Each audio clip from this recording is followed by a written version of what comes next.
Ford spent 10 years building the perfect car. They researched everything, talked to thousands of consumers, hired the best designers, built 18 different models to cover every possible buyer. They called launch day E-Day.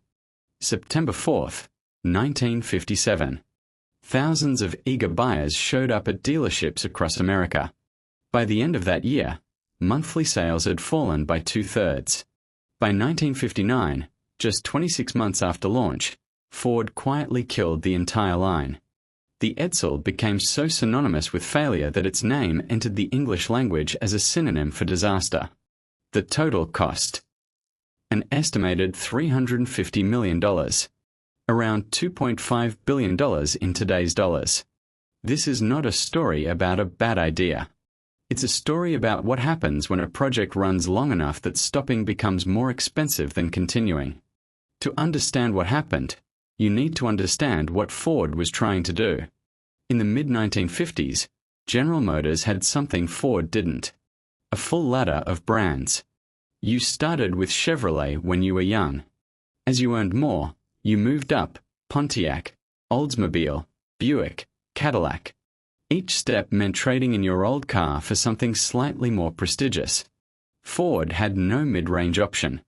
You bought a Ford, and then, if you wanted something better, you jumped straight past Mercury to Lincoln, which often meant jumping to a GM brand instead. Ford's solution: a new brand, positioned precisely in that middle space. Something above Ford. Something below Mercury. Something that would capture the aspiring American consumer at exactly the right moment.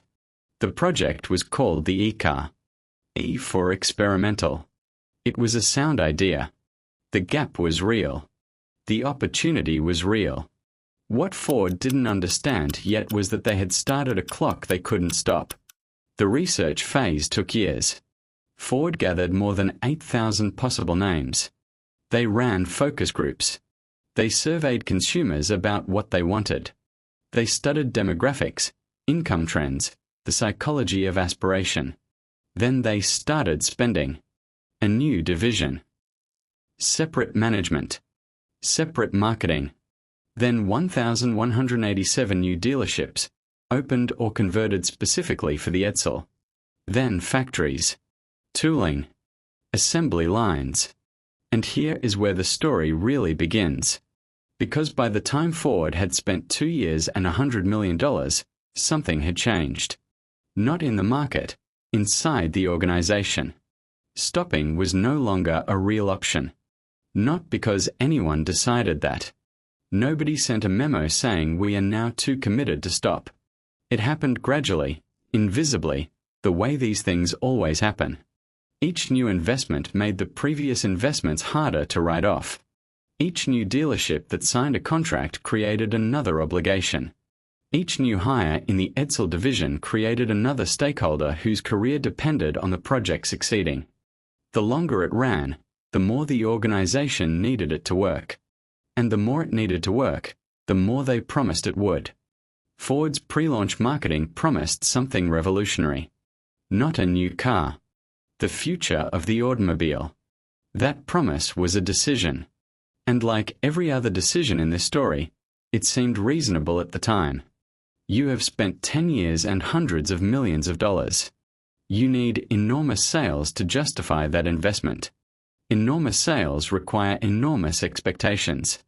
Enormous expectations require enormous promises. So they made them. And from that moment, everything that followed had to live up to a standard that almost nothing could meet.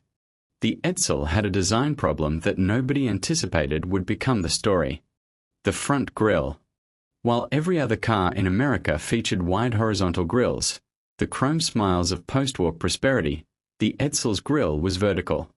A narrow oval in the center of the hood. Time magazine described it as looking like a toilet seat. The grille had gone through extensive committee review, multiple rounds of consumer research, careful deliberation. Focus groups had responded to it. It was distinctive, which was the stated goal. But here's what nobody asked.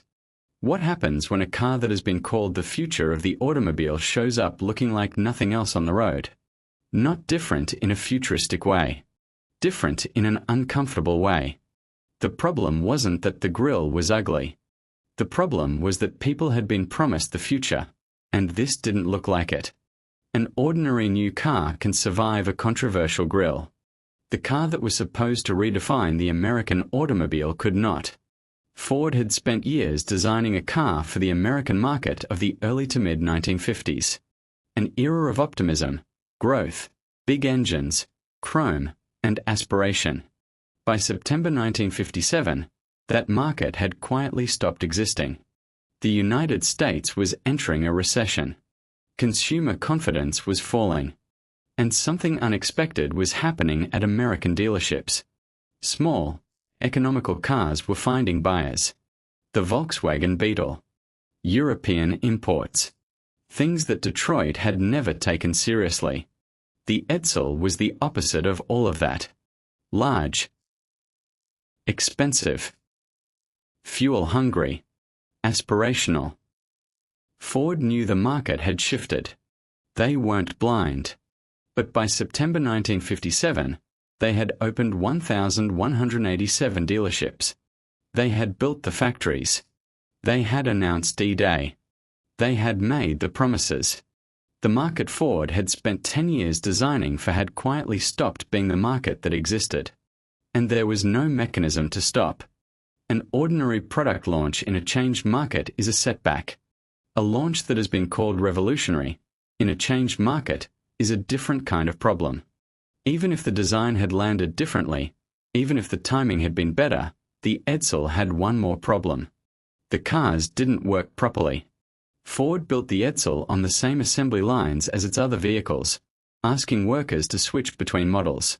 The result was inconsistent quality. Cars arrived at dealerships with oil leaks, faulty transmissions, stuck buttons. Early buyers, the curious ones who showed up on E-Day, took their Edsels home and immediately began having problems. A normal new car can survive early quality issues. Reputation absorbs them. A car that has been promised as the future of the automobile cannot survive them. Because every defect became confirmation of what people already suspected. The promise was bigger than the product. On E-Day, thousands showed up. Curiosity drove initial sales. By the end of 1957, monthly sales had fallen by 2/3. The 1959 model year saw sales drop another 29%. On November 19, 1959, just 26 months after launch, the last Edsel rolled off the line.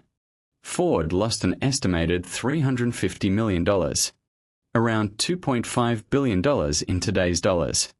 Net income per share fell from $5.40 to $2.12.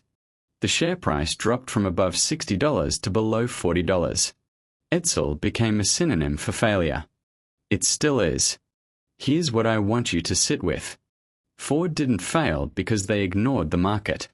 They failed because they listened to a market that no longer existed by the time they were ready to serve it. And they couldn't stop. Not because they were stupid. Not because nobody saw the problems. But because the system they had built, the dealerships, the factories, the promises, the careers, the obligations, had become too large to reverse. Every decision that added investment also added momentum. And momentum, in large organizations, doesn't stop when the destination changes. The grille wasn't the problem. The recession wasn't the problem. The quality wasn't the problem. They were symptoms. The problem was that by the time any of those issues became visible, stopping was no longer possible. The longer a project takes, the more likely it is to solve yesterday's problem. Ford didn't discover this. They proved it. $350 million.